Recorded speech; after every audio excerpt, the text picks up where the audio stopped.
وياقتها بيضاء وهو قبس النور الجميل في هذه المعادله. لا فاطمه الزهراء اتشرف بان اتحدث باش نشرح الوضعيه ديالي. انا راه ما نعش البارح، والسبب ديالي عدم النوم هو الظلم الذي حقني. كنت ادافع عن المظلوم، ولكن اجمل شيء هو ان يكون المحامي يحس بالظلم.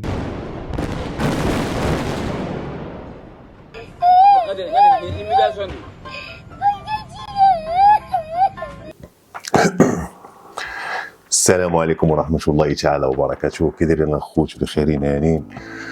كلشي هو هذاك. نتمنى الامور تكون كلها هي هذيك، واللي كيتفرج في الفيديو يكون على الصحة واحسن الاحوال من الناحية المادية الصحية، اللي عنده شي وليدات الله يخليهم لهم، ولا عنده شي اباء وامهات الله يدوم الصحة ويطول العمر ان شاء الله. كلشي اليوم سمع اولا كلشي سمع شحال هادي بان الياس المالكي خرج، ولكن ماشي هو هذا الموضوع ديال الياس المالكي خرج. الموضوع ديالنا ماشي هو المحامي، ماشي هو، ولكن قال واحد المقوله زوينه عندها علاقه كبيره للاسف هذه هي ديك الايه القرانيه التي قيل فيها اعوذ بالله من الشيطان ويل للمصلين. وحبس كمل الايه يا سيدي الفاضل، الذين هم عن صلاتهم ساهون. وبالتالي هذا البطر من السياق هو الذي ادى الى تغيير المحتوى. اوه ماي جاد، واو.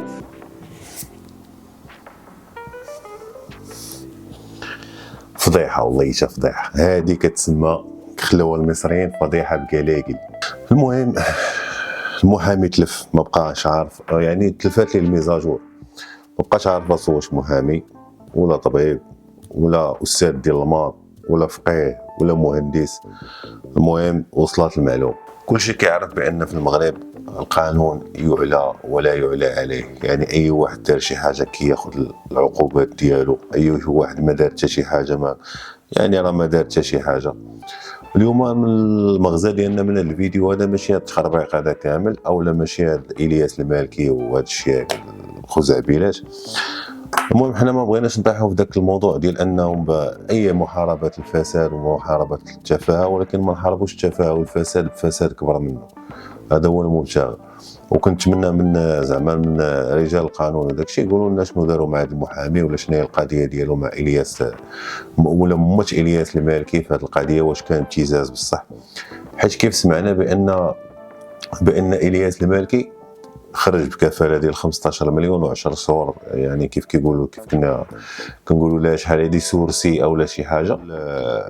العقوبات البديله اليوم جينا نشرحوا هذه العقوبات البديله شنو هي، حيت اي واحد غيبدا يسمع، احنا بغينا نحطوا النقاط على الحروف.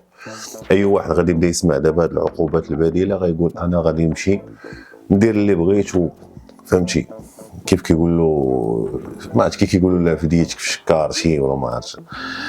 المهم هذا هو البلان. يعني اي واحد غادي يبدا يسمع هذه العقوبات البديله يقول لك انا نمشي ندير اللي بغيت، اي حاجه درتها نخلصها خطيه. كيقول لك خطيتك في جيبي ولا ما خطيتك، المهم بحال ما. لا سيدي، هذه العقوبات البديله عندها شروط عندها شروط. واليوم غنقولوا الا كانوا هاد العيبات بنادم ديرهم، وعلاش هاد العقوبات البديله خرجوا، وعلاش وعلاش وعلاش وعلاش، باش نشرحوا الناس كاملين، باش اي واحد يعرف هاد العقوبات البديله. اول حاجه غادي نقول لكم في العقوبات البديله هي انها هي 43 قانون 43/22. يعني كيف شرحت لكم في الفيديو اللي فات ديال قانون الضرائب والدوطاسيون، قانون الدوطاسيون 2026، يعني هذا القانون 43 يعني اي حاجه جديده خرجت تلقاو فيها 43 فاصله شي تويشي. المهم هاد العقوبات البديله اول شرط خصو يكون، اول شرط انه ما تكونش العقوبه فايته 5 سنين. يعني العقوبه الحبسيه ديال الانسان ما خصهاش تفوت 5 سنين، هذه اول حاجه. مادام ان العقوبه ما فاتش 5 سنين، علاش داروا هادشي كامل؟ يعني كاين شي واحد مثلا كيدير شي خطا بسيط ما كيكونش مجرم. هذا هو المغزى من هادشي كامل، هو الانسان ما كيكونش مجرم. يعني كيخافوا بان الانسان كيكون مثلا مشدود غير على الشيكات او على مثلا شي كريديات ما خلصهمش، بحال الشكل اللي طرا اللي كان غادي طرا الحمد لله. داك السيد داك مشات ليه سميتو اللي خلص عليه مع شي واحد في المنتخب الوطني، داك اللي خلص ليه الخطيه وداك الشيء، مثلا عطاو عبره بداك السيد هذا.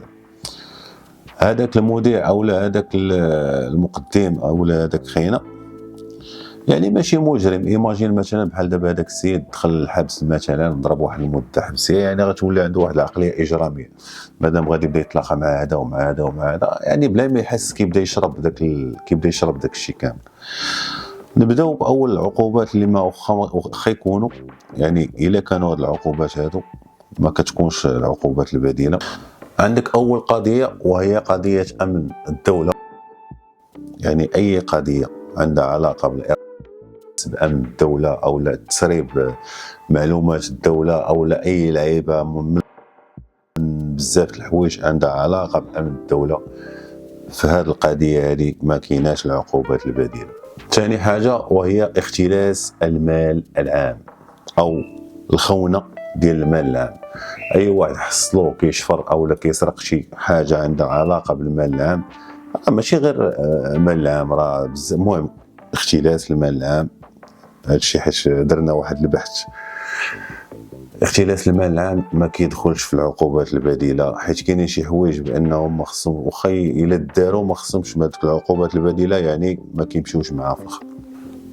ثالث حاجه وهو الاتجار في المخدرات محليا او لا دوليا. يعني مادام انك انت كتاجر في المخدرات سواء دوليا ولا محليا ولا ما عرفت شنو هو، دونك عندك واحد العقليه اجراميه.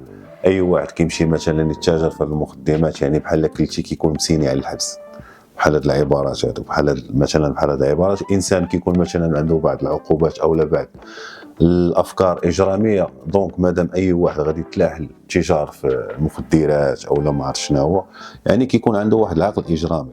الو هذه حتى هي ما كتدخلش في العقوبات البديله. رابع او لا ثالث او لا خامس حاجه وهي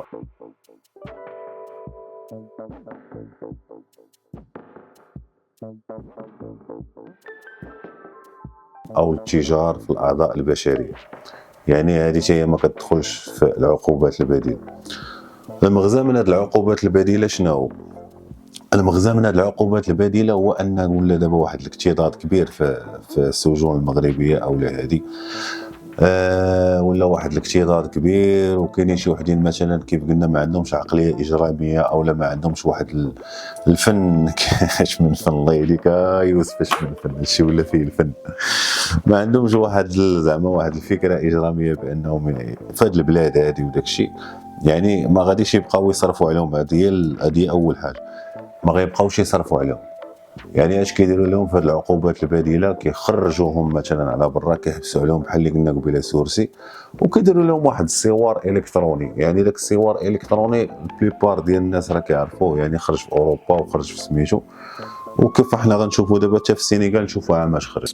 Effectif du bracelet électronique, le ministre de la Justice a inauguré hier mardi un centre de surveillance électronique à Dakar, une alternative à la détention prévue depuis la réforme du code pénal en 2020, avec un objectif, Charlotte Hydrac, désengorger les prisons. 1000 bracelets électroniques sont déjà disponibles selon le ministère de la Justice. Son recours permettra de réduire les mandats de dépôt et limiter les peines privatives de liberté, affirme le garde des Sceaux. Pour Ismaïla Madior-Fall, c'est une solution rassurante à la lisière de la liberté et de la détention, tout en prenant en compte les intérêts de la société et des victimes. كيف تشوف 2020 خرج في السنغال وبعض الدول الافريقيه، يعني هذا كاين هذا القانون بشحال هذه، يعني كان خاصو غير يطبق. الوغ تقدر تكون هذه الفرصه باش كان بانه يطبق، او داك المذيع اللي كان غيدخل حتى هو الحبس هو المهم فيق هذا القانون هذا، او كانوا موجدين ليه، حيت كاينين بزاف القوانين غير حاطينهم كيتسناو غير الفرصه فين انهم يطبقوا. يعني كيكون عندك داك السوار الالكتروني، كيكون عندهم واحد السوار الكتروني ما خصوش يفوت واحد المسافه محدده، يعني حتى من السبيطارات وداك الشيء، يعني خصو يكون حتى ياخذ لوطوريزاسيون ويكون مع المراقب ويمشي. خاصو يدير في ديك المده الحبسيه اللي هي كيقضيها خارج الحبس، يعني كيقضيها في اعمال خيريه.